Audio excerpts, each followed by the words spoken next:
अस्सलाम वालेकुम, कैसे हैं आप लोग? खैरियत से? मेरा नाम मोहम्मद फुरकान है। मैं यूएस टैक्स ट्रेनर है, यूएस टैक्स कंसल्टेंट हूँ।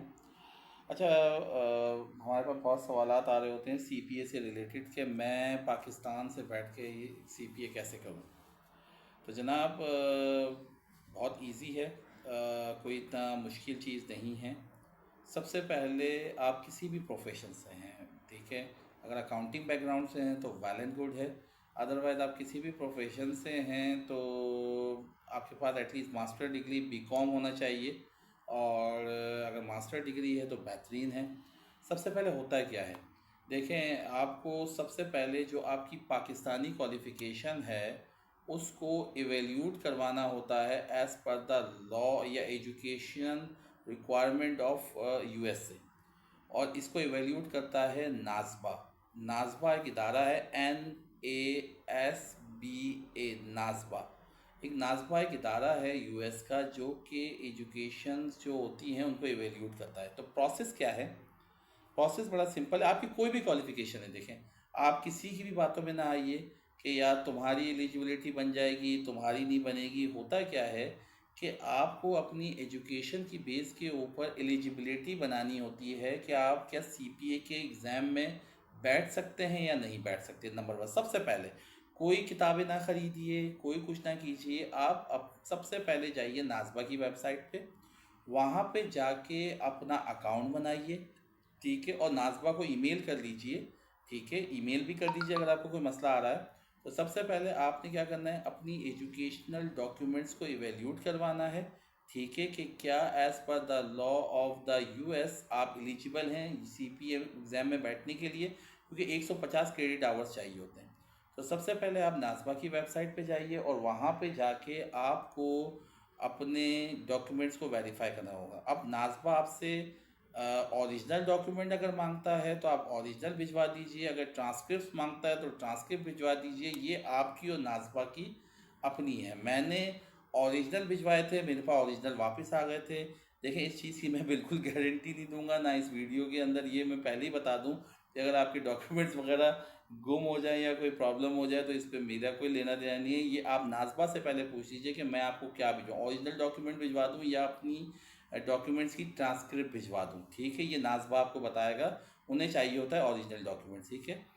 तो सबसे पहले वो जाएंगे तो वहाँ पे दो सर्विस हैं। नंबर वन सर्विस ये है कि आपको खुद 52 स्टेट में से स्टेट सेलेक्ट करनी होगी कि इस स्टेट की जो एजुकेशनल पॉलिसी है वो मेरी जो डिग्री है उस हिसाब से मैच करती है। बहुत रिस्की है, आपको एक पता ही नहीं है। दूसरी, ये $250 की सर्विस होती है। दूसरी सर्विस होती है $350 की। $350 की सर्विस के अंदर क्या होता है कि नाजबा खुद इवेल्यूट करता है और आपको 3 स्टेट बता देता है कि इन तीनों स्टेट से आपकी इवेल्यूशन बन रही है या नहीं बन रही। तो सबसे पहले क्या करना है, नाजबा की वेबसाइट पे जाके आपने अकाउंट बनाना है, अपने डॉक्यूमेंट्स भेजने हैं, ठीक है। जैसे नाजबा आपको कहता है डॉक्यूमेंट भेजने का, फिर वो आपको तकरीबन 4 हफ्ते या 8 हफ्ते के दरमियान आपको बताएगा। फ़ीस पे होगी ऑनलाइन। 4 से 8 हफ्ते के दरमियान आपको, या जो भी उनका प्रोसेस है, 8 हफ्तों का शायद प्रोसेस है, आपको वो बता देगा कि आपकी एलिजिबिलिटी बनती है या नहीं बनती। अगर वो एलिजिबिलिटी बनती है तो वो आपको 3 स्टेट या 2 स्टेट या 1 स्टेट, जिस स्टेट से आपकी एलिजिबिलिटी बन रही होगी वहाँ से आपको वो बता देगा हाँ या ना। और अगर एलिजिबिलिटी, मैं अभी बात करूँ सिर्फ एलिजिबिलिटी की, तो अगर आपकी एलिजिबिलिटी बन गई 150 क्रेडिट आवर्स की, जैसे मेरी है, मेरी गुआम स्टेट से बनी हुई है, ठीक है ना। तो अब क्या करना है, अब आपने नाजबा की जो ट्रांसक्रिप्ट आ गई, नाजबा का जो लेटर आ गया ईमेल के ऊपर या आपके पास बाय मेल आ गया, अब आपने कंसर्न स्टेट, जिस स्टेट का उन्होंने कहा उस स्टेट की आप पॉलिसी देखिएगा, उस स्टेट में अपने आप को रजिस्टर्ड करवाएंगे, ठीक है। नंबर वन, आप अब उस स्टेट में अपने आप को रजिस्टर्ड करवाएंगे। उस स्टेट को आप जाकर ईमेल कर देंगे। नाजबा की वेबसाइट पर हर स्टेट के एजुकेशन डिपार्टमेंट का ईमेल एड्रेस लिखा हुआ है और वहाँ पे उनकी पहले फ़ीस पे करेंगे। जैसे गुआम की है, गुआम की मुझे एक्स्ट्रा शायद हर पेपर मुझे शायद 150 या $200 अलग से पे करने पड़े थे गुआम स्टेट की रजिस्ट्रेशन के लिए। तो पहले नाजबा से एवोल्यूशन करवा लिए, फिर स्टेट, जिस स्टेट से एवोल्यूशन बनी है उस स्टेट में रजिस्ट्रेशन करवा ली। तीसरा स्टेप आपका होता है कि आपको अब एग्ज़ाम के अंदर बैठना है। तो इसके एग्ज़ाम पाकिस्तानियों के लिए सऊदीया में भी शायद होते हैं, नेपाल में भी होते हैं और दुबई में भी होते हैं। तो दुबई हमारे लिए सबसे करीब है, तो आप दुबई में अपना एग्ज़ाम बुक करेंगे, ठीक है। प्रोमेट्रिक की वेबसाइट पे जाएंगे और प्रोमेट्रिक की वेबसाइट पे जाके अपना एग्ज़ाम बुक करेंगे। अब सवाल पैदा होता है कि स्टडी कैसे करें। देखें जी, स्टडी मटेरियल जो है वो बैकर्स सबसे अच्छा कहलाता है, बैकर्स हो गया। तो आप बैकर्स का कोर्स ले लीजिए, तकरीबन $1800 का ऑनलाइन मिलता है आपको, वो $1800 से $2200 का ओरिजिनल। बाकी अगर किसी के पास मौजूद है तो आप शेयरिंग भी उससे कर सकते हैं, तो आपको $1000 में दे देगा। इसके अंदर जो होता है ये MCQs बेस्ड पेपर होते हैं, लेकिन ये 3 हिस्सों में डिवाइड होते हैं। किताब होती है, MCQs होते हैं और सैमुलेशंस होती हैं, ठीक है। तो ये आपको स्टडी करनी होती है। 4 पेपर होते हैं इसके, ठीक है।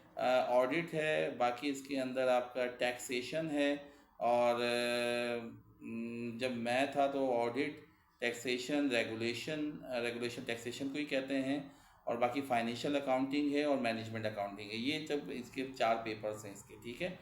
और स्टडी के लिए आप बैकअप कर लेंगे। अब कॉस्ट की बात कर लेता हूँ, कॉस्ट क्या है। देखें जी, इसकी आपको जो वेबसाइट के ऊपर जो कॉस्ट दिखेगी वो ये है, $289 आई थिंक है शायद पर पेपर। हाँ शायद 286 या $89 है, लेकिन इंटरनेशनल स्टूडेंट्स को $306 एक्स्ट्रा देने होते हैं, 306 या 308। अगर मैं अमाउंट $1-2 ऊपर नीचे कर रहा हूँ तो आपको तकरीबन 289 तो 286 तो नॉर्मल पे करने होते हैं, और $306 पर पेपर आपको एक्स्ट्रा पे करने होते हैं इंटरनेशनल स्टूडेंट्स। तो तकरीबन आपको जो पर पेपर पड़ता है $600 का आपको पर पेपर एग्ज़ाम का पड़ता है। तो $1800 का आपका बेकर्स का कोर्स आता है जिससे आप स्टडी करते हैं। फिर $600 पर आपको होता है, तो 4 पेपर हैं तो $2400 ये हो गए, $1800 आपके वो हो गए।